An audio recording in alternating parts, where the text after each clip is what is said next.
Bonjour à tous, nous sommes ravis de vous accueillir pour cette, session du SIDO en 100 virtuel, cet après-midi. Une session qui s'intitule «Interface cerveau-machine, je pense donc je fais». Je suis, ravie d'animer cette session, donc je m'appelle Amélie Cordier, je suis présidente de Lyon ISEAI, une association qui s'intéresse à l'intelligence artificielle et au développement de son écosystème à Lyon.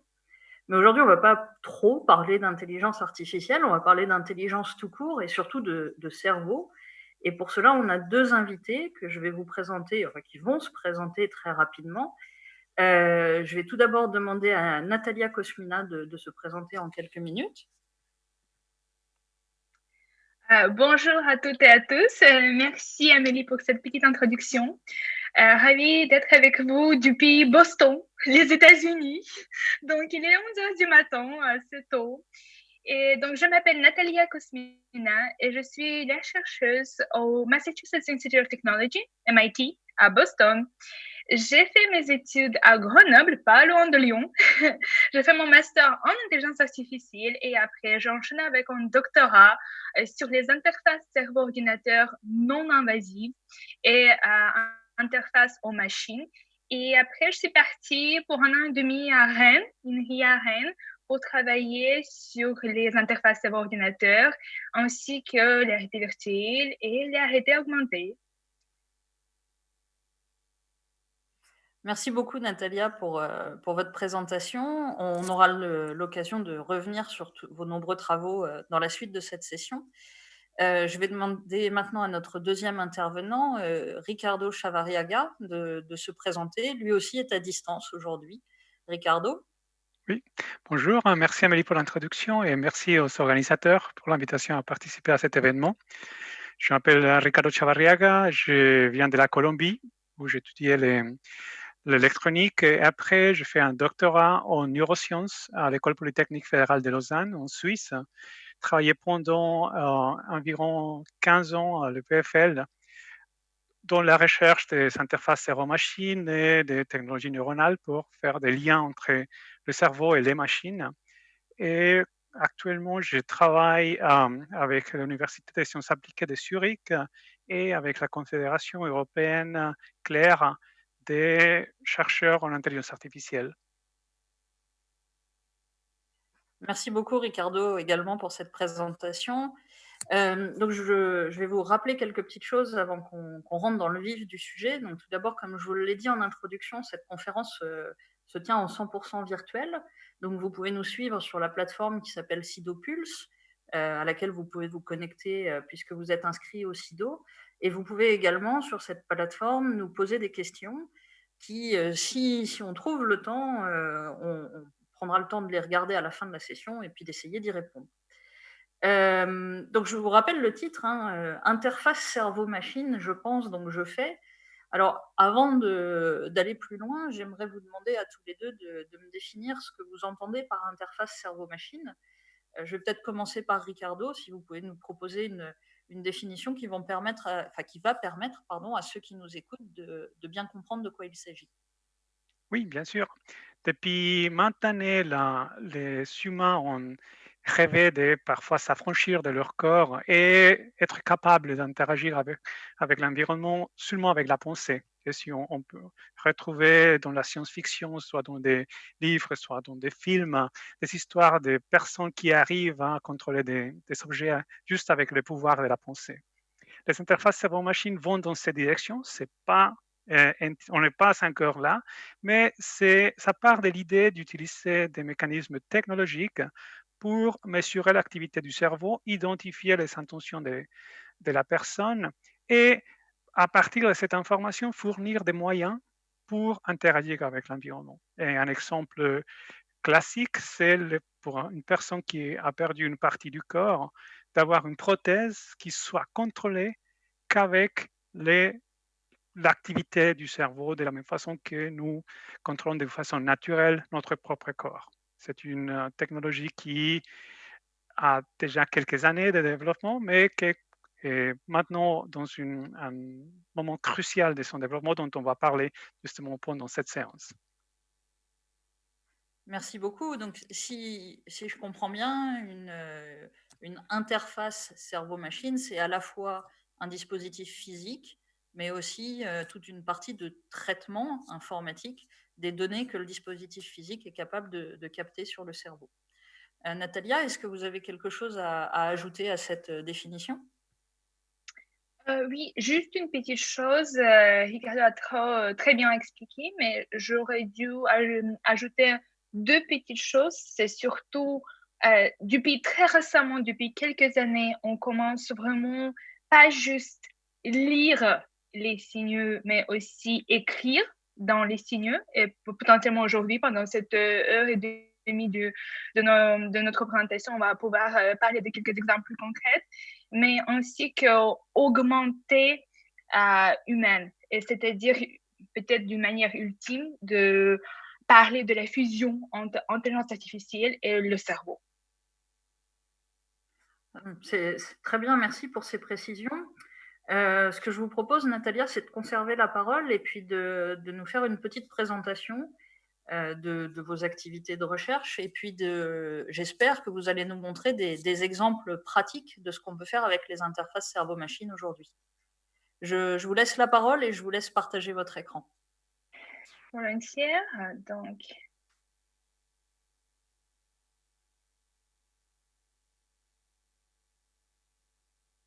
Donc, j'espère que vous allez pouvoir voir mon écran. Moi, je le vois bien. Et donc, je vais bien vous parler un peu des interfaces cerveau-ordinateur et, comme Ricardo a mentionné, de la science-fiction plutôt à la réalité. Et donc, je vais vous parler de 3 exemples plutôt concrets de ce système. Ça, c'est des exemples sur lesquels je travaille au sein d'MIT en tant que chercheuse, mais aussi en tant que PDG de Briny. Donc, d'abord, on va discuter tout ce qui est des cas de la réalité virtuelle augmentée. Ça, c'est plutôt côté entreprise, côté B2B. On va aussi parler des lunettes connectées, des lunettes intelligentes, mais aussi un peu de la magie, en fin de compte, parce qu'on reste un peu en scène de la science-fiction, mais on va voir comment on pourrait justement porter cette magie un peu dans la vraie vie, et de chaud à peau d'Harry Potter, pour ceux qui connaissent. Et donc, vous aurez peut-être pouvoir déjà lire pas mal de choses sur mes travaux à Grenoble, quand j'étais à Grenoble, à Rennes, à Paris, dans pas mal de presse. Il s'agissait surtout du contrôle des robots, comme ça, un drone. Donc, ces 3 projets, c'est vraiment de nouveaux projets. Donc, je vais essayer de vous quand même guider et expliquer pourquoi c'est plutôt la réalité et plus la science-fiction. Donc, dans mes travaux de recherche au sein de ma boîte, on travaille vraiment sur tout ce qui est des casques de la réalité virtuelle augmentée, des lunettes, des écouteurs, avec un composant très important, comme vous aurez pu deviner. C'est un composant des électrodes, des capteurs qui puissent mesurer l'activité électrique du cerveau. On pourrait les mettre un peu partout. Comme vous pouvez voir, là, c'est sur l'image, on peut voir des petits bouts orange. Et pourquoi c'est important? Parce que, attention à l'écart, là, je suis toute seule avec Ricardo et Amélie, mais j'en suis sûre que dans les salles, les gens qui nous écoutent, sur leur canapé à la maison, il y a pas mal de gens qui portent déjà des lunettes. Il y a pas mal de gens qui portent des écouteurs. Moi, je porte des écouteurs là en ce moment. Voilà, une nécessité des zooms à la maison. Pas mal de gens qui portent des casques de réalité virtuelle augmentée pour le travail, pas juste pour démonstration un peu fun au sein du salon comme ci-donc, mais vraiment pour les appliquer dans leur vraie vie, dans leur travail, mais aussi plus particulièrement, j'en suis sûre que dans la salle, tout le monde porte une chose très importante sur leur tête, c'est le masque. Tout le monde porte des masques. Et ces masques, ils touchent bien aux parties du visage, aux parties de la tête, donc on puisse vraiment mettre des capteurs même aujourd'hui. Et donc, quand on parle des BCI, terme en anglais, Brain Computer Interfaces, pour moi, c'est même pas plus le cerveau, mais des signaux biologiques tout à part. Et on aurait même dit que c'est plutôt BCI as API. C'est comme IoT, Internet of Things, mais dans ce cas-là, on parle plutôt déjà de Internet of Body, IoB. Et si on prend juste l'exemple de la tête tout court, parce que sinon, je ne vais jamais avoir temps, non, je vais terminer si je vais prendre le corps entier. Si on met des capteurs sur le front, par exemple, on pourrait détecter la charge mentale, la charge cognitive de la personne. Est-ce que je suis un peu surchargée avec toutes ces notifications un peu partout dans le Zoom, dans tous les messages sur mon iPhone ou pas? Si on met des capteurs derrière la tête, sur le cortex visuel, on pourrait détecter qu'est-ce que j'imagine, à quoi je pense. Peut-être justement un petit Starbucks, une petite tasse de thé, du café, un petit objet, etc. Si on va descendre un peu et on va mettre des capteurs autour des yeux, on pourrait détecter la fatigue, la tension. Même, ce qui est très, très intéressant, la différence de la température entre le bout du nez et le front puisse nous donner aussi l'information sur la charge cognitive et l'attention de la personne. Votre nez, habituellement, il est assez froid quand vous êtes assez surchargé, etc. Et donc, tellement des signaux qu'on pourrait détecter aujourd'hui, c'est que sur la tête. Rythme cardiaque, activité électrodermale, activité électrique de la peau, mouvement des yeux, l'activité du cerveau, la température, pour nous donner déjà des indications de l'état mental et cognitif de la personne. Et je travaille et je spécialise sur tout ce qui est l'activité cérébrale. Et donc, bien sûr, il y a pas mal de défis.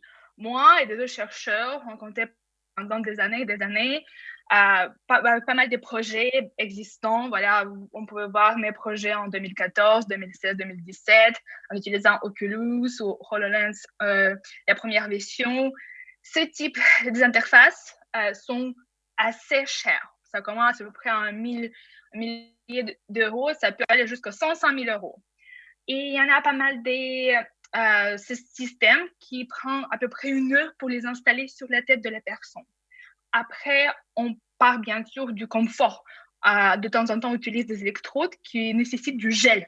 Donc, il faut vraiment aller laver les cheveux. Pendant ma thèse, j'ai utilisé à peu près une quinzaine de bouteilles de shampoing, des serviettes. Voilà, les gens viennent au labo. Après, le shampoing, gratuitement. Voilà. C'est vraiment sur quoi on travaille. On a travaillé depuis quelques années et on travaille aujourd'hui, bel et bien. Mais au sein de MIT, il y a depuis 3 ans, on a développé un projet qu'on appelle Attentive View. C'est une paire de lunettes. Il ressemble vraiment à ça, vraiment comme vous pouvez voir sur l'image. Et on a, sur les câbles des lunettes, on a des capteurs, des électrodes qui puissent justement mesurer l'activité électrique du cerveau. Et sur le pont du nez, on a des capteurs qui mesurent l'activité des mouvements des yeux, sans les caméras ni le microphone. Donc, vraiment pour préserver tout ce qui est les données personnelles, biométriques de la personne. Et donc, avec ce type d'interface, on rentre tout de suite dans le form factor qui est beaucoup plus léger, qui est beaucoup plus acceptable et qu'on puisse apporter au bureau, dans les concerts, dans les salles de conférences comme là on est aujourd'hui, etc., etc., etc. Là, on peut voir l'exemple, par exemple, de deux personnes qui portent des versions de lunettes différentes dans la voiture en conduite. Qu'est-ce qu'on pourrait mesurer avec ce type d'interface quand il n'y a pas beaucoup de capteurs, mais il y a quand même quelques modalités de signaux qu'on pourrait justement avoir. L'activité du cerveau, mais aussi l'activité des yeux et le rythme cardiaque. On pourrait mesurer l'attention de la personne, la fatigue, la performance cognitive, ainsi que l'imagination mentale auditive en temps réel. On a passé à peu près des 300-400 personnes au bout de 3 ans, avec pas mal de tests, en tout ce qui est des personnes qui sont au volant, en tout ce qui est des bureaux, en tout ce qui est des mesures préventives de somnolence des gens qui sont au travail 24/7, etc., etc. Là, vous pouvez voir sur l'image, il est un peu noir, mais c'est une personne qui porte des lunettes au volant pendant la nuit. Voici un autre exemple. Ça, c'est l'exemple au bureau. C'était avant Covid, mais la personne porte des lunettes. Et après, on demande à la personne de faire de la programmation, de tester le code, d'installer le nouveau environnement, etc. Et les gens qui ont des lunettes et qui ont un retour en temps réel sur leur performance cognitive, c'est dans l'interface, vraiment dans les lunettes, donc pas besoin de l'application, etc., pour vraiment protéger et préserver toutes les données personnelles. Des personnes qui ont utilisé des lunettes ont la performance supérieure, ici c'est en bleu et en jaune, que le groupe 2 qui n'a pas eu les lunettes. C'est un groupe en vert. Bien sûr, vous allez me dire, c'est super, un nouveau casque, des lunettes dans ce cas-là, c'est très bien, mais moi j'ai déjà des lunettes, ou j'ai déjà mon HoloLens, mon Oculus, mais qu'est-ce que je vais faire? Justement, avec ce type de système, on pourrait les intégrer dans les plateformes existantes. Par exemple, si on prend l'exemple du HoloLens 2, c'est un des casques de réalité augmentée de Microsoft.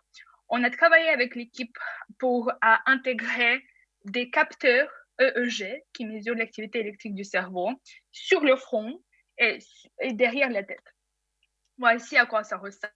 C'est juste le clip-on. Voilà, on imprime en 3D facilement. Ça prend à peu près 2 heures pour l'imprimer. Et on intègre des électrodes. Et voici à quoi ressemble le rendering final déjà sur la tête de la personne. Voici en bleu à votre gauche et en noir. On voit presque pas, on voit quand même un peu des capteurs du pays justement derrière la tête en jaune. Et il y avait pas mal d'applications qu'on a pu tester. Une application que j'aime beaucoup, je l'appelle What You Think is What You Get. Donc, je vais essayer de jouer une toute petite vidéo tout court sans le son. Donc, ça, c'est le rendering de réalité augmentée quand la personne voit rien sur l'écran, mais après, la personne va imaginer un objet, une balle du foot par exemple, un carton rouge, et cet objet va apparaître derrière elle sur l'écran de son HoloLens. Donc, on essaie une petite vidéo.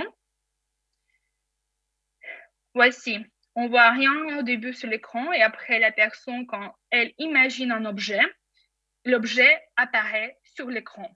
Et on voit aussi le niveau de l'attention de la personne, un petit barre bleu qui bouge.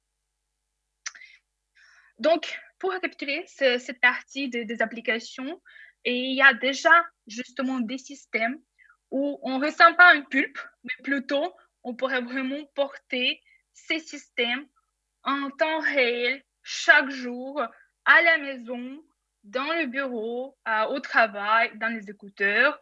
Et c'est vraiment, ça arrive très rapidement. Après, bien sûr, il y a des projets, j'imagine qu'on va discuter ça un peu plus après. Il y a des projets qui relèvent vraiment plutôt de la science fondamentale, où on fait pas mal des études cliniques et ça nécessite beaucoup d'études.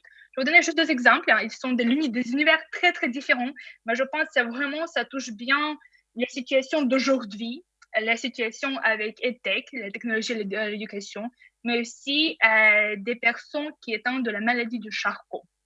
Donc, d'abord, peut-être que vous avez entendu parler, peut-être que vous avez, si j'étais dans la salle, j'aurais dû vous poser une question. Avez-vous vu Harry Potter? Et donc, est-ce que vous savez qu'est-ce que c'est que ça? Merci Amélie, on voit un peu l'interaction avec Amélie. Qu'est-ce que c'est que ça? Chapeau. Pour ceux qui le savent ou se souviennent, ou peut-être regardent avec les enfants pendant cet été, c'est un chapeau magique, bien sûr, magique, qui pourrait justement dire, savoir un peu sur les qualités mentales de l'enfant et après le mettre dans un des 4 classes de l'école magique. Voilà. C'est ce qu'on a fait. On a en fait vraiment créé ce chapeau. On appelle ça Thinking Cap. Et c'est ce qu'on a fait. On a mis des électrodes à l'intérieur du chapeau. Donc, il y a des capteurs qui mesurent l'activité électrique. On a aussi mis un petit speaker Bluetooth. Et après, c'est ce qu'on fait. On a fait des tests avec 75 enfants qui ont venu au labo avant Covid. Et ils ont pu jouer avec le chapeau. Le chapeau, le Thinking Cap, dans ce cas-là, ils ont indiqué à quoi ils pensent. C'était pas de la magie noire, c'était pas de télépathie, pas de mind reading, rien de tout ça. C'est vraiment les systèmes pré-entraînés avec 2 classes, on appelle ça classe, ou 2 actions. Donc, c'est juste des choix binaires. Les enfants ont été âgés de 8 ans à 12 ans. On leur expliquait depuis le début, c'est pas de la magie, c'est le projet scientifique. Il faut entraîner le petit système d'intelligence artificielle pour qu'on puisse reconnaître vos pensées, vos signaux. On leur a bien expliqué. On a fait ce système un peu avec eux. Et ce qui s'est passé, c'est que on a amélioré l'estime de soi des enfants. Parce que le chapeau leur dit, c'est bien si tu n'es pas bon en maths. On essaie encore une fois, on essaie encore une fois et encore une fois. Et parce qu'ils ont commencé vraiment à croire que le cerveau est vraiment pareil pour tout le monde. Et ils ont commencé à vraiment croire en eux-mêmes et leur motivation et la performance ont bien amélioré au sein des études qu'on a fait avec ces enfants. Et bien sûr, au cas où l'enfant ne savait pas qu'est-ce que c'est que ça, Harry Potter, on a eu 12 choix additionnels de Star Wars, des Avengers, on a eu Wonder Woman, on a eu tout ce qu'il fallait vraiment mettre, même avec des petites oreilles de Mickey Mouse. On a tout fait, et justement, les enfants ont préféré leur héros et leur univers respecté favori. Et pourquoi c'est important? Parce que oui, ça a l'air, c'est cool, c'est un peu auxiliaire aussi, les interfaces cerveau-ordinateur, mais surtout dans cette situation d'aujourd'hui, quand les enfants sont un peu toujours enfermés et avec leurs jouets préférés, on ne pourrait pas juste ajouter un peu de la magie et de la science, mais aussi, en fait, on peut améliorer l'estime de soi et faire de ces jouets vraiment quelque chose plus intelligent qui vraiment propose un peu du support pour les parents, pour les enfants. Ils peuvent apprendre ensemble et faire quelque chose vraiment ensemble.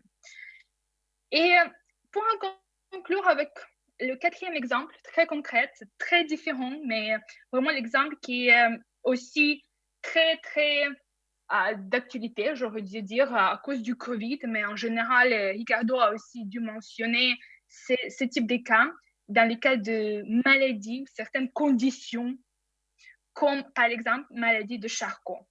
On a fait et on est en train de faire ces études avec des personnes qui étaient de la maladie de Charcot.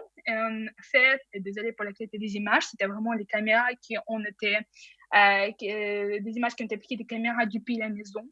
On a proposé aux gens de venir dans une maison intelligente connectée où tous les objets sont connectés au réseau et les gens ont dû imaginer une ampoule pour allumer la lumière, imaginer une micro-onde pour l'allumer, etc., etc. Bien sûr, encore une fois, on a fait des entraînements avec l'intelligence artificielle.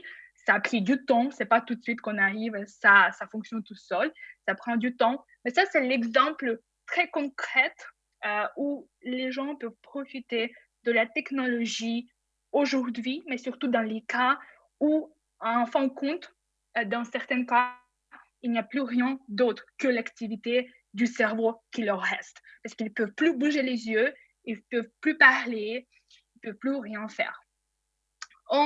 Bien sûr, il y a on propose des services de workshop et des séminaires au sein de ma boîte sur l'intelligence artificielle, biotech, neurosciences, data science, tout ce qui est des appareils connectés et intelligents, pour comment réfléchir à un futur, à la possibilité de la tech, et tout ce qui est vraiment on pourrait faire dans le futur proche qui est déjà aujourd'hui. Et on collabore sur tout ce qui est la réalité virtuelle, la réalité augmentée, l'entraînement, automobile, tout ce qui est bien-être, et l'attention et la performance. Et bien sûr, il y a toute une équipe derrière ce projet. Ils ne sont pas ici avec moi, mais virtuellement, par la pensée. Et n'oubliez pas, la force est avec vous. Et surtout, bien sûr, là, je sais qu'on va avoir une session questions-réponses avec Émilie, mais au cas où, n'hésitez pas à me contacter sur Twitter ou par mail. Et comme ça, bien sûr, je pourrais pouvoir vous répondre beaucoup plus sur tous ces exemples dont j'en suis sûre qu'on va mentionner même plus. Et je pense qu'on est bien dans le temps. Je vais juste conclure avec une petite vidéo. Je ne sais pas si ça va être possible de le jouer ou pas. C'est vraiment pour apporter un peu de la force en fin de journée pour la conférence.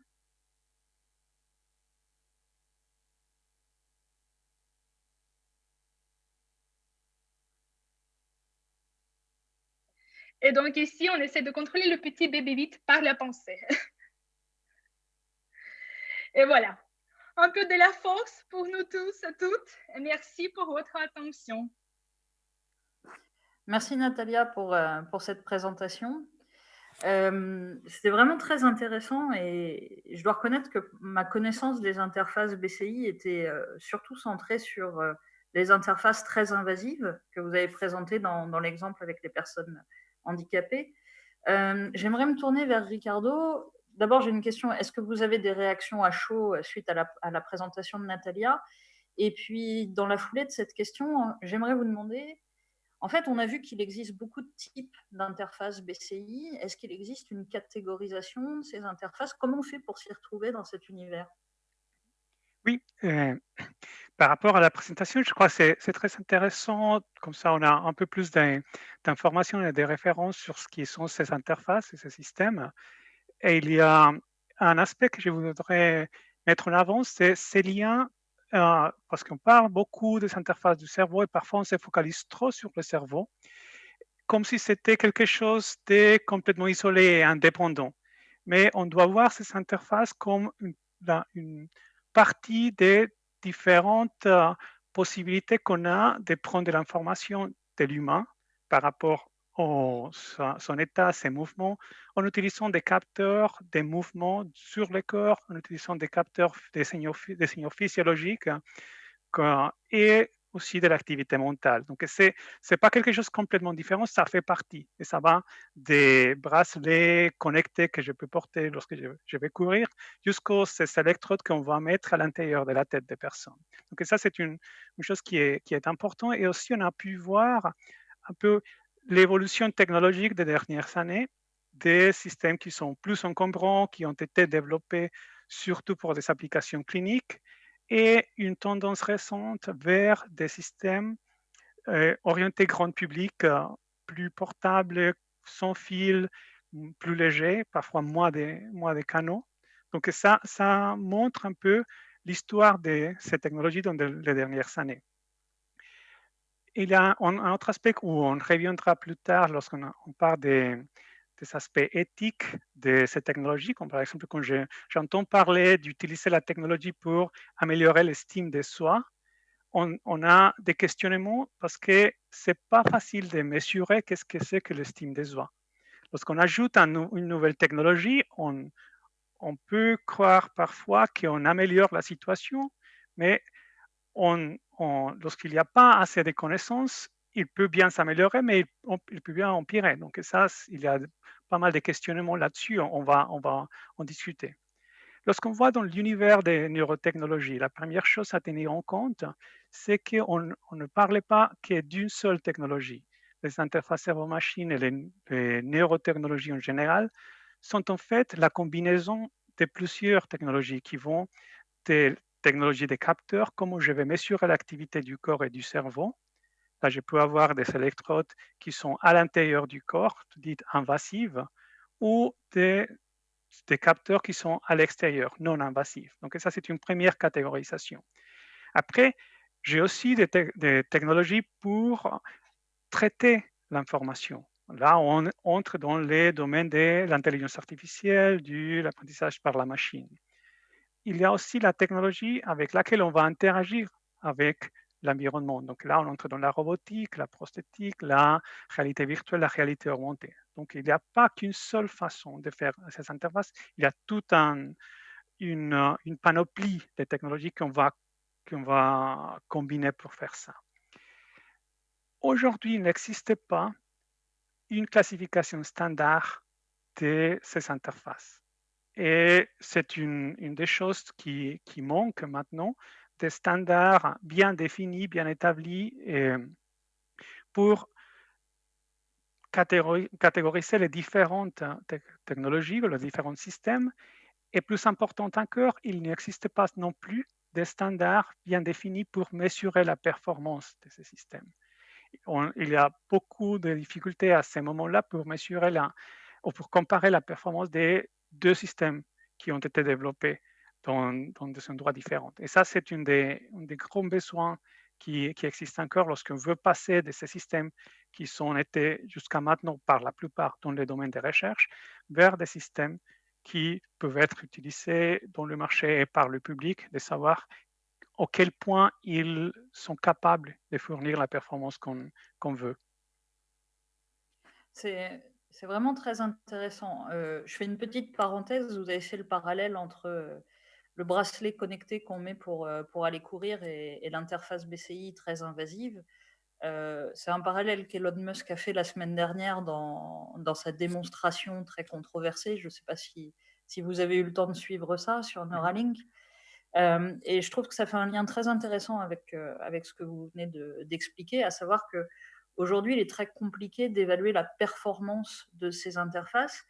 Est-ce que c'est pas aussi parce que finalement, on ne sait pas évaluer la performance des tâches que l'on essaye d'accompagner avec ce genre d'interface, ou en tout cas, comment évaluer ces tâches? Il y a plusieurs raisons pour lesquelles il n'y a pas ces bons mesures ou métriques pour mesurer la performance. Et à mon avis, le défi le plus important, c'est d'identifier pour quelles raisons on veut utiliser un certain système. Donc, jusqu'à maintenant, comme on est resté dans les domaines de la recherche, des développements technologiques, on a mesuré la performance très souvent basée sur ce qui fait la machine, ce qui fait l'algorithme, dans les conditions de test, dans les laboratoires. Et on a mesuré beaucoup moins qu'est-ce qui est la performance par rapport au but final de l'utilisateur. Qu'est-ce que la personne veut obtenir de ça? Quand j'achète un de ces bracelets, je peux l'acheter parce que je veux bien mesurer mes performances, je peux l'acheter parce que c'est tendance. Et parfois, si je ne suis pas un pro, je n'ai pas besoin d'une précision qui soit énorme. J'ai juste besoin de savoir si aujourd'hui je fais mieux qu'hier. Donc, ces caractéristiques de l'utilisation et l'information sur ce que les utilisateurs cherchent dans ces interfaces et leurs machines, ça nous manque pour définir comment bien mesurer, comment comparer si le système A est meilleur que l'autre. Et ici, je veux peut-être encore faire la précision que l'interface cerveau-machine, elle peut être soit invasive ou non invasive. On peut avoir les deux types de capteurs. Merci, c'est très clair. Vous avez mentionné au début de votre intervention précédente le fait qu'on se focalise souvent sur le cerveau quand on parle d'interface cerveau-machine. D'ailleurs, il y a cerveau dans le nom. Mais qu'en fait, on peut s'intéresser à de nombreux signaux physiologiques ou neurologiques, et pas forcément captés au niveau du cerveau, mais ailleurs sur le corps. Ce qui me fait beaucoup penser, par exemple, aux travaux de Damasio sur le système nerveux. J'ai une question un petit peu historique par rapport à tout ça. J'aimerais savoir d'où vient cette envie de travailler sur ce type d'interface et en fait, quelle est un peu l'histoire de ce domaine de recherche avant l'histoire applicative dont on est en train de parler beaucoup. Oui, le cerveau, c'est un organe magnifique, c'est complexe, c'est mystérieux. Ça fait ces liens entre ce qui est la mécanique de ce qu'on fait, mais aussi cette partie plus philosophique de ce qui est la pensée, qu'est-ce qui est le soi. Donc, c'est évidemment quelque chose qui intéresse beaucoup. Et dans les domaines de la recherche sur le cerveau et aussi la recherche clinique, il y a eu toujours des efforts pour mieux le comprendre, pour mieux l'étudier. Et ça implique pouvoir le mesurer. Donc, le développement pour obtenir ces mesures, ça nous mène à la réalisation qu'on peut prendre ces mesures et faire quelque chose avec.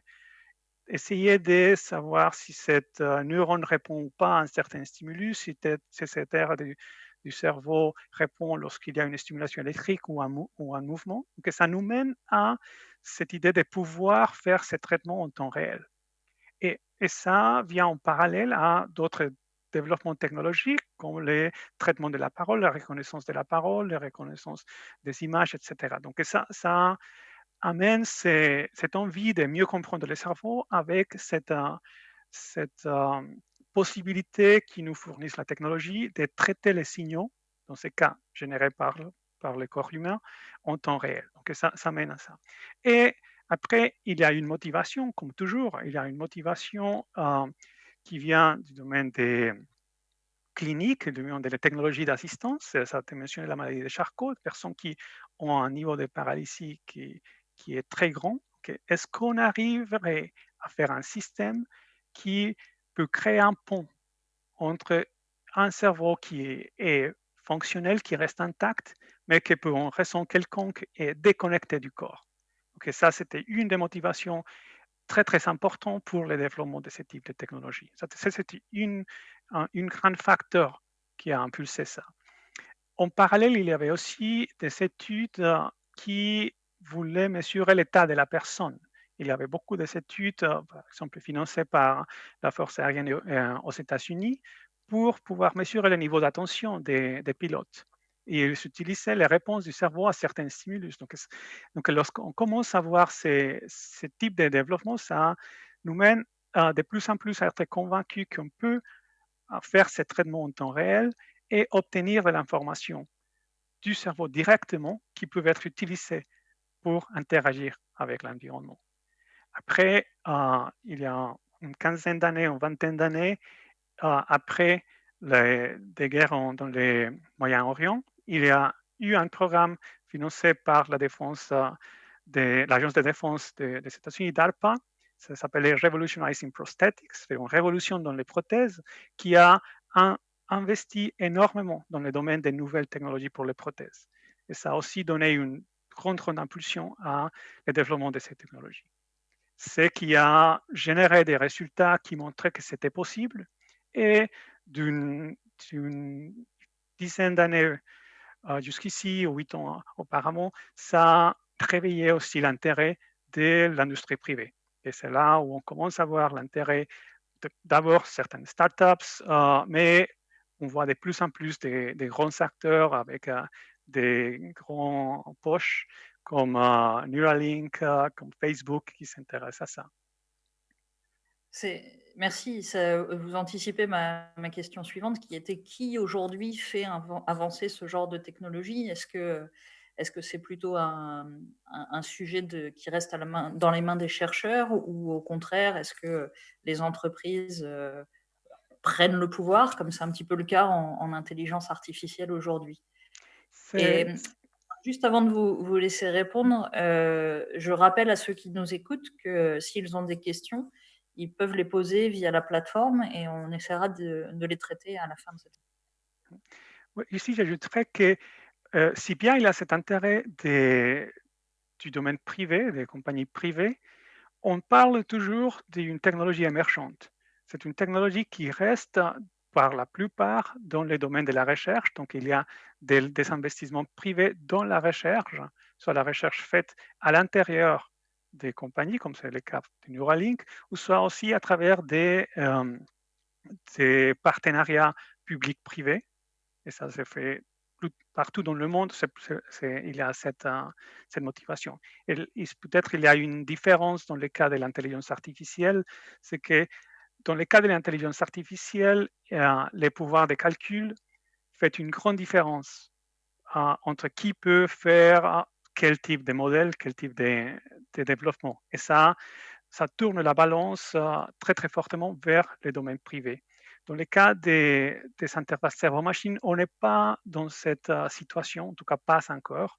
Donc il y a une grande, plutôt, je dirais, égalité dans la contribution qui se fait dans les domaines des recherches de l'académie et aussi dans les domaines privés. Ok. Quand on a présenté quand on a préparé cette session, vous me disiez exactement ce que vous venez de me dire. Mais pour le reformuler pour ceux qui nous écoutent, ce que vous êtes en train de me dire, c'est qu'en termes de puissance de calcul dont vous avez besoin pour traiter les signaux du cerveau, vous êtes beaucoup moins gourmand que les chercheurs en intelligence artificielle aujourd'hui? Oui, et ça c'est une bonne nouvelle et une mauvaise nouvelle.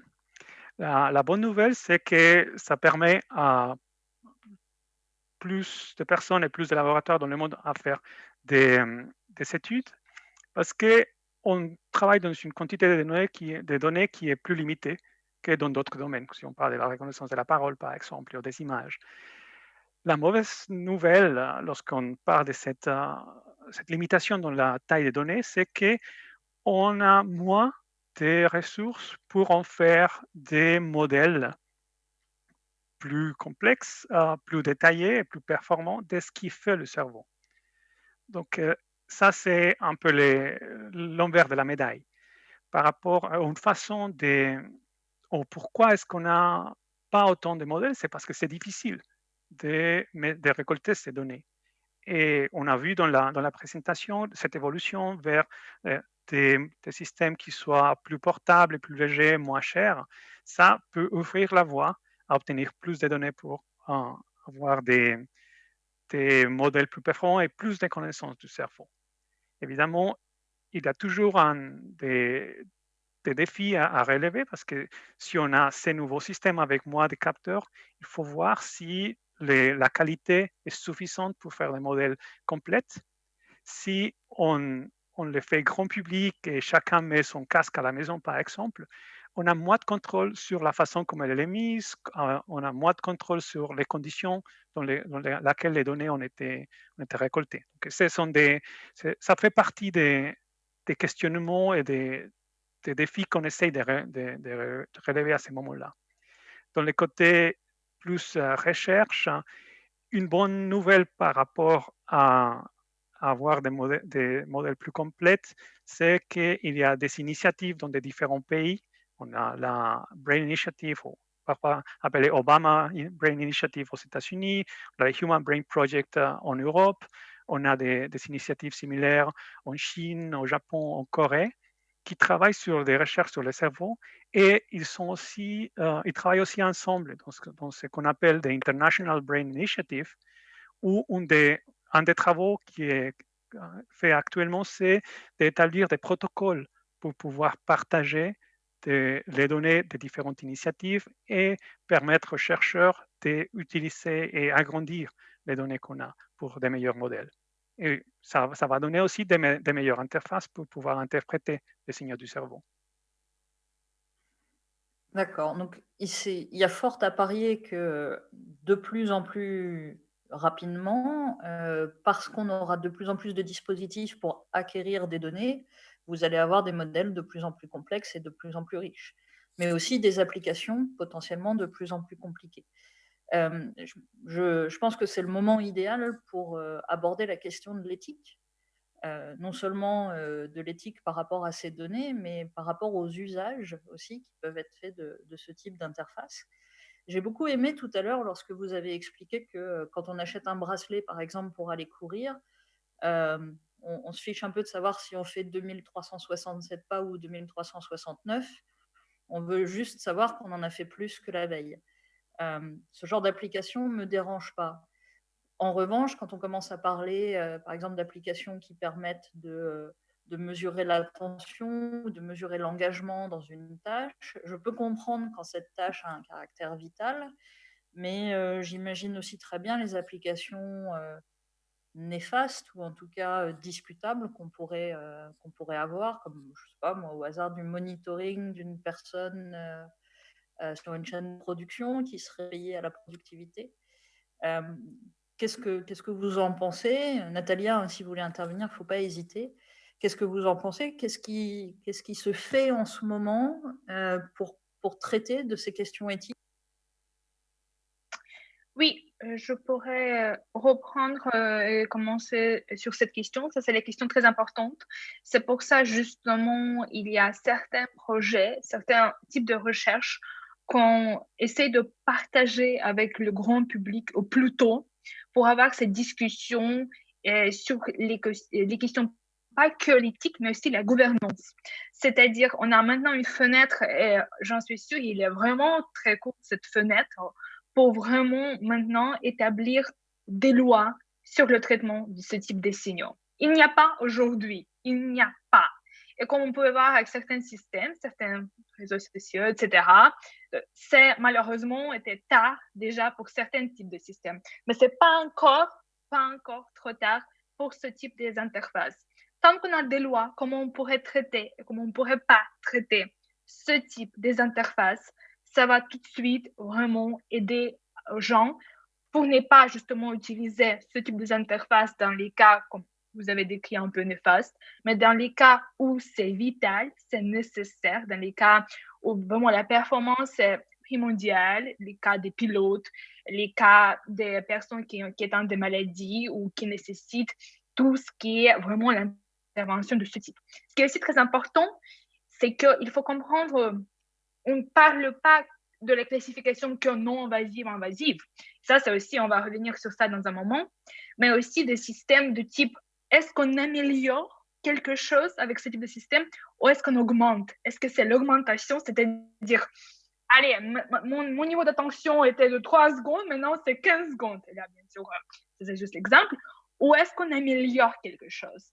Est-ce qu'il y a après les différences sociales qui va faire que les gens qui puissent se permettre d'acheter ce Fitbit pour le cerveau peuvent aller encore plus loin. Les gens qui ne peuvent pas s'offrir, ils vont rester comme on voit maintenant sur tout ce qui est l'escalier social au plus bas.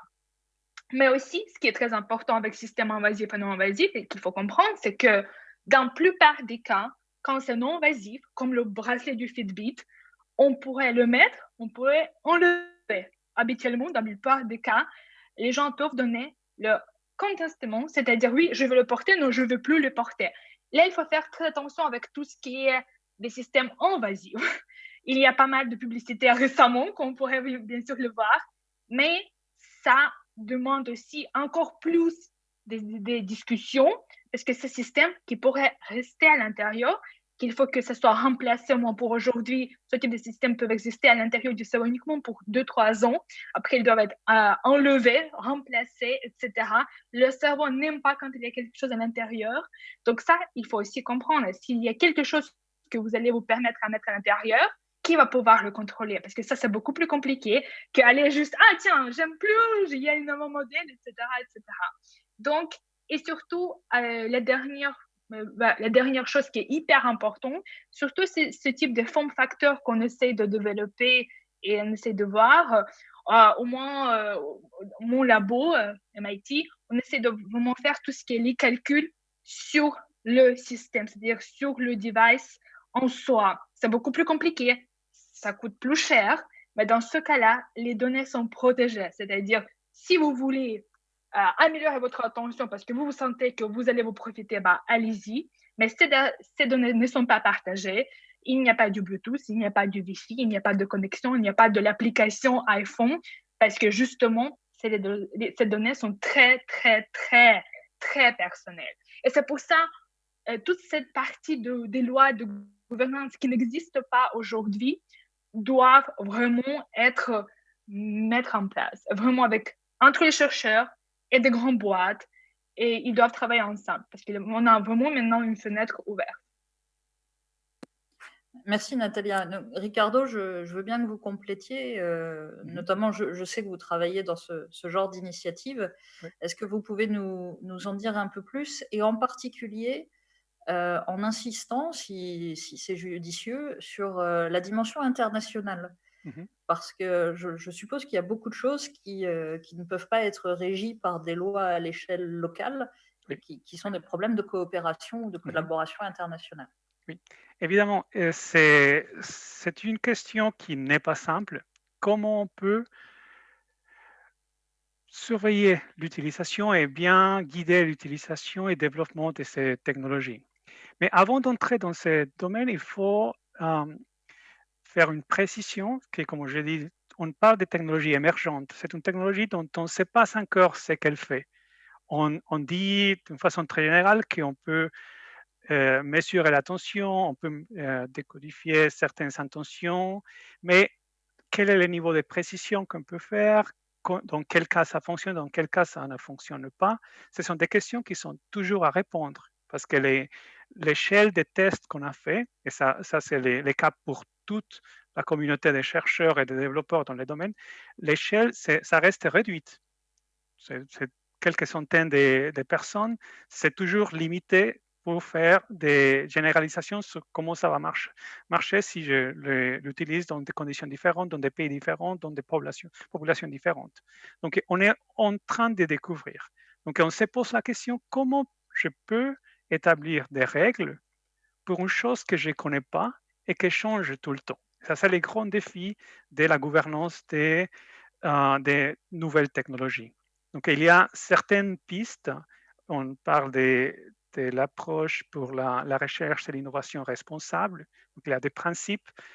C'est parce que là, on dit, qu'est-ce qu'on fait? On arrête la recherche parce qu'on ne connaît pas, mais si on arrête, ça veut dire qu'on n'acquiert pas l'information nécessaire pour savoir si ça marche. Donc, il y a aussi un certain mandat moral de continuer la recherche parce que ça peut être utile. Donc, l'idée, c'est comment on peut faire de la recherche lorsqu'il y a cette incertitude. Et ça nous implique à devoir faire une évolution et une évaluation continue des risques et bénéfices, d'être attentif à ces effets non attendus et qu'est-ce qu'on peut faire, de prévoir certaines situations, de tenir en compte l'utilisateur final, par exemple. Je ne veux pas entrer dans tous les détails de ce qui est cette approche de Responsible Research and Innovation, mais si quelqu'un est intéressé, si vous pouvez me contacter pour en discuter. Mais dans le cas spécifique des neurotechnologies, et j'ai bien aimé que ça t'ait mentionné dans l'aspect des gouvernances, parce que, comme on a dit tout à l'heure, on a beaucoup d'inconnus. Et les principes et dilemmes éthiques, ça nous donne des pistes, mais dans le haut niveau, que parfois ça reste connecté de ce que je fais dans mon laboratoire. Donc, on doit penser d'une façon intégrée dans toute la gouvernance, que ça va des principes éthiques, des déclarations des droits humains, par exemple, les droits de l'homme, par exemple. Et ça va après être lié à tout ce qui est la régulation, tout ce qui est le cadre légal, qu'est-ce qui est aussi les standards et les bonnes pratiques. Et tout ça doit être cohérent. Pour les choses dont je ne connais pas encore tous les détails, je reste au niveau des principes éthiques. Et là, il y a beaucoup de questions. Est-ce qu'il n'y a pas de risques énormes à utiliser ces systèmes? Qui est responsable si quelque chose ne marche pas comme ça? Est-ce que les données seront toujours maintenues privées? Et comment je peux être sûr que cette chose fait ce que je veux? Donc là, mais après, il y a ces principes, ça doit être équitable, ça doit ne pas être une source d'inégalité. Si ceux qui peuvent la payer vont mieux aller dans le monde en général, parce que ça va aller dès que la personne est à l'école primaire jusqu'à le droit du travail. Donc, il y a tout ça, mais après, je dois lier ça à la pratique. Donc, il y a plusieurs initiatives internationales. J'ai travaillé avec la OCDE, l'Organisation pour le développement économique, et on a développé une série de recommandations pour ce qui est le développement responsable dans la neurotechnologie. C'est une recommandation qui a été envoyée aux pays membres en janvier. Et ça parle justement qu'on doit voir tout ça d'une façon cohérente, des principes éthiques jusqu'aux standards, qui est une régulation top-down, ça ne suffit pas, tant qu'on ne connaît pas beaucoup de choses de là, il y a aussi besoin d'une autorégulation qui doit suivre ces principes et doit avoir un compromis des développeurs de vraiment suivre ces principes. Et il doit aussi avoir une impulsion pour de nouveaux standards. Et dans le domaine des standards, je travaille avec la IEEE, Standards Association. On a développé un roadmap pour la standardisation de ces technologies. On a identifié ce qui existe et on voit qu'il y a des standards au niveau des éléments individuels de l'interface, au niveau des capteurs, au niveau des robots, au niveau des casques de réalité virtuelle, mais il y a un manque de standards une fois que ces systèmes sont interconnectés. Comment je peux m'assurer qu'il n'y a pas de risques qui viennent de cette interconnexion, par exemple fuite des données? La cybersécurité, je peux la maintenir dans un module, mais le moment où je transmets cette information, est-ce que ça s'était maintenu, cette sécurité? Donc là, c'est un gros besoin maintenant. Et comme j'ai dit avant aussi, il y a un besoin de développer des standards pour faire la spécification et le benchmarking de ces interfaces. Comment je peux savoir que ça fait ce que l'utilisateur veut? Et dans cette benchmarking, on a beaucoup d'éléments pour mesurer la partie technique et on est un peu moins loti pour mesurer les facteurs humains et comment l'utilisation de ces interfaces va changer les facteurs humains. Par exemple, on a parlé de Harry Potter avant. Dans le développement de technologie, on parle parfois de ce qui est le Hogwarts effect, l'effet Hogwarts. C'est qu'on a chaque fois qu'un gamin arrivait à l'école des sorciers, il devenait merveilleux. Ça s'est transformé complètement. Et on peut avoir aussi cet effet lorsqu'on amène quelqu'un pour faire une étude dans le laboratoire, on lui donne des nouvelles dispositifs, des nouvelles technologies, et la personne peut se sentir, je suis la première ou une des premières personnes à tester ça. Donc, je suis au top. Je fais le mieux, je suis très motivé à faire. Et ça marche pour un jour, ça marche pour 2 jours. Et on est très content parce que ça marche. Mais est-ce que cette motivation, ça va rester après que la personne a utilisé ça, je sais pas, une dizaine ou une centaine de fois à la maison? Il n'est pas entouré des gens qui sont à faire hurrah à chaque fois que ça marche. Donc, il faut faire attention à ça. Et ça nous mène justement au fait que le développement des nouvelles technologies, c'est un processus continu. Depuis le moment où j'ai mon idée, jusqu'au moment où je développe mon premier prototype, mon premier produit sur le marché. Et 10 ans après, jusqu'au moment où je décommissionne ces systèmes, je dois toujours réévaluer ce que mon système fait. Je dois toujours avoir des mesures de comment ce système est en train de satisfaire les besoins pour lesquels a été dessiné, pour lesquels l'utilisateur final va acquérir. Et ça, c'est un aspect qui est très important. Et dans les cadres internationaux, ça, c'est un défi énorme. Donc, il y a ces recommandations, il y a des efforts aussi internationaux au niveau de la recherche, mais au niveau de marché, ça reste encore beaucoup à développer. Et c'est une discussion qui doit être liée à des discussions similaires qui se font dans d'autres domaines des technologies émergentes, telles que l'intelligence artificielle, le blockchain, Internet of Things, parce que à la fin, toutes ces technologies sont interconnectées. Et il suffit qu'une de ces technologies n'ait pas une régulation bien adaptée pour ouvrir la porte à des effets qui peuvent être néfastes pour chacun de ses utilisateurs. Merci beaucoup pour cette explication très claire. Alors, juste avant de poursuivre, on va tenter une expérience. Donc, nous sommes écoutés par au moins une centaine de personnes, me dit-on, dans une salle à Lyon. Je voudrais leur donner l'opportunité, s'ils le souhaitent, de poser des questions. Donc, je ne sais pas trop comment ça va marcher.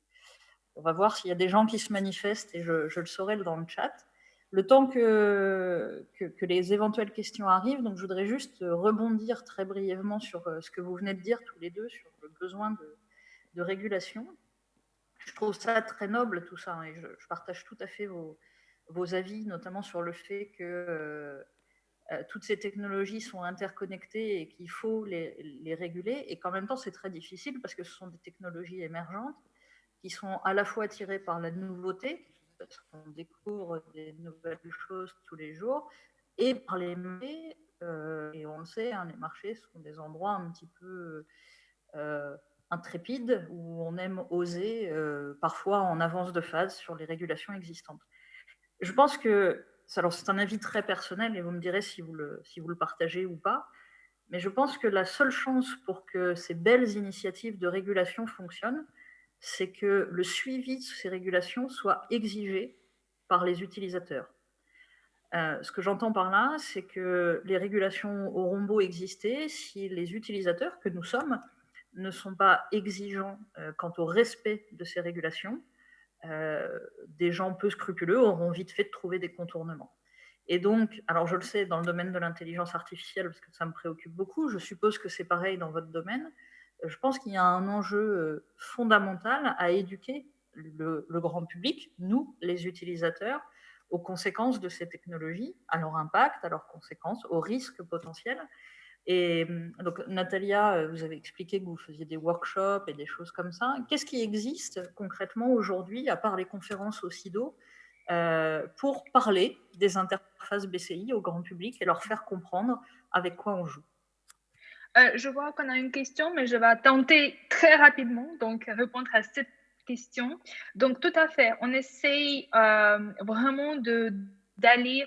déjà, il faut pas vraiment ignorer le fait de publication. Je sais que c'est compliqué de lire des publications scientifiques, je le sais, mais c'est le partage primordial, dans le sens que dans cette publication, si on dit qu'on a fait une manip avec 12 personnes, c'est vraiment pour l'instant une manip avec 12 personnes. C'est-à-dire il y a potentiellement un futur brillant, un futur néfaste, mais pour l'instant, c'est vraiment un prototype, ça reste un prototype, ça reste au sein du labo, ça a été régularisé, il faut comprendre qu'on ne fait pas juste « Allez, je vais faire une manip là, maintenant », non, c'est très régularisé, c'est très contrôlé, côté santé, etc. Ça, c'est hyper important, c'est la première chose. Deuxième chose, comme j'ai essayé de montrer l'importance d'avoir des formes facteurs qui sont faciles à mettre, faciles à porter, c'est justement pas pour vraiment que démocratiser ce type de système, mais aussi pour les donner dans les mains d'utilisateurs. C'est-à-dire,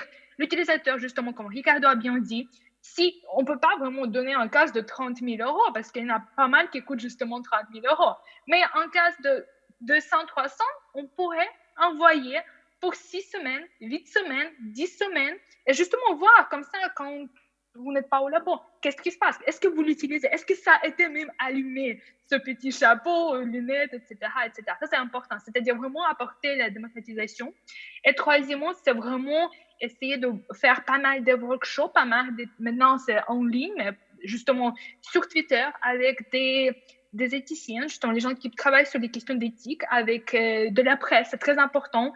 J'essaie de vraiment inclure la presse parce que comme ça, s'ils comprennent des enjeux et le fait que la publication parle de 12 personnes, ça ne signifie pas que c'est la fin du monde, mais comme ça, ensemble, on pourrait partager un mot sur ces sujets, sur les dangers, sur les avantages, sur les défis, et comme ça, on pourrait avoir une discussion qui est vraiment le respect de l'utilisateur, le respect des chercheurs qui mènent tout le temps pour l'avoir, mais aussi justement éduquer des gens sans trop vulgariser, mais aussi leur expliquer d'une manière très claire à quoi ça consiste, ce que ça peut faire, et ce qui est très important, ce que ça ne peut pas faire.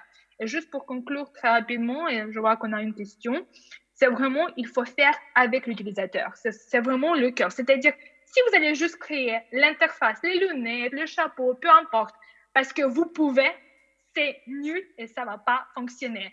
Le système doit vraiment résoudre le problème. Ça pourrait être un seul problème, mais ça doit résoudre un problème de l'utilisateur. Peu importe qui est l'utilisateur. Si ça ne résout pas de problème, ça peut qu'en créer et ça ne sert mais vraiment à rien. Merci Natalia. Alors, on va essayer d'écouter la question de Lyon.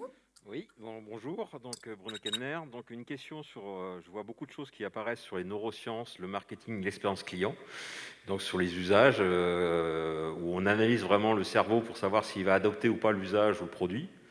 C'est des choses qui arrivent, intrusifs ou non intrusifs actuellement. Donc est-ce que vous y a de la vision là-dessus sur le sujet? Est-ce que ça avance? Et est-ce que c'est vraiment éthique aussi? Parce que on arrive à analyser le cerveau pour savoir si voilà, il est content ou pas de l'usage. Est-ce que c'est une bonne façon de faire? Donc voilà, où on en est là-dessus. Il y a beaucoup de choses qui sortent en ce moment, je trouve, et où on en est.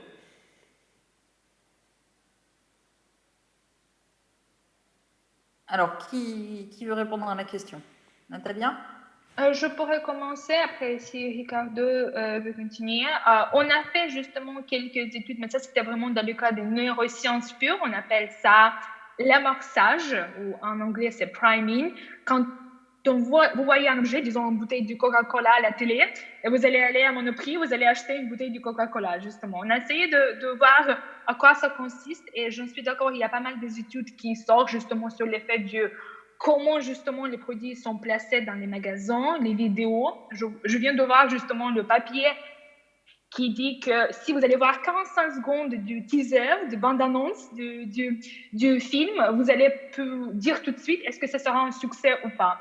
Et justement, ça arrive, mais la question très importante, en plus du fait comment on pourrait étudier le cerveau, parce que ça, c'est quand même l'outil très, très puissant pour étudier le cerveau. C'est les réponses en temps réel. Est-ce que déjà l'utilisateur le sait? En quoi ça consiste? Est-ce qu'il sait ce qui est mesuré? Est-ce que ça a été expliqué d'une manière claire, directe? Quel type de l'étude? Est-ce qu'ils sont vraiment partants? C'était explicitement expliqué à quoi ça consiste et qu'est-ce qu'ils font. Et c'est très important, et peut-être Ricardo justement va établir sur ça, qu'est-ce qui est exactement mesuré comme un signal en fait? Ce qui a été dit à l'utilisateur. Parce qu'on pourrait mesurer des phénomènes spécifiques, mais ça ne signifie pas en fin de compte que ça dit une bouteille de coca dans les signaux du cerveau.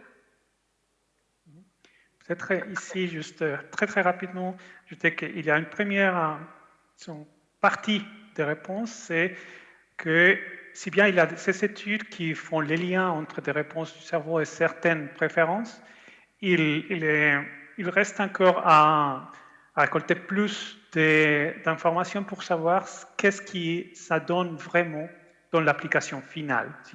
S'il y a vraiment une valeur ajoutée à utiliser ces systèmes par rapport à d'autres méthodes qui peuvent être utilisées par exemple dans le domaine du neuromarketing. C'est un domaine qui attire beaucoup d'attention, qu'il y a des produits qui sont dans le marché. Il est encore très tôt pour savoir qu'est-ce que ces outils amènent vraiment. Parfois, le fait que ce sont des produits qui sont développés de façon indépendante, qu'on ne peut pas avoir accès à toutes les informations, ça ne nous permet pas forcément de savoir quel est l'effet, mais aujourd'hui, à ma connaissance, on n'a pas assez d'informations pour dire ça apporte et dans quelle mesure à l'application finale. Et ça fait partie de ce développement des nouvelles technologies. Ça fait partie, il faut obtenir plus en plus d'informations, réévaluer. Et je crois que pour les personnes qui veulent travailler avec ça, qui veulent investir ça, ce n'est pas une question de le faire ou ne pas le faire. C'est une question de bien comprendre quel est le niveau de maturité de cette technologie, quelle est la quantité d'informations qu'on a par rapport à son fonctionnement et dans quelles conditions ça a été testé. Et après, c'est à chacun d'évaluer si ça c'est quelque chose qui va en accord avec la situation de sa compagnie, avec les buts d'investir par exemple dans cette technologie. Et après, les aspects éthiques, comme ça a été mentionné, ça il faut le tenir en compte, mais il ne faut pas non plus penser que, parce que sur le cerveau, ça amène des questions éthiques, parce que c'est un continu. Il y a beaucoup de techniques qu'on utilise maintenant qui soulèvent aussi des questions éthiques par rapport à l'information que j'obtiens de la personne et par rapport à l'influence que je peux avoir sur cette personne-là. Et ça serait toujours très très important de tenir ça en compte, que l'utilisation des signaux du cerveau doit être vue comme partie de toutes ces différentes manipulations, toutes ces différentes technologies qu'on peut utiliser pour interagir avec les humains. Merci beaucoup Ricardo, merci beaucoup Natalia.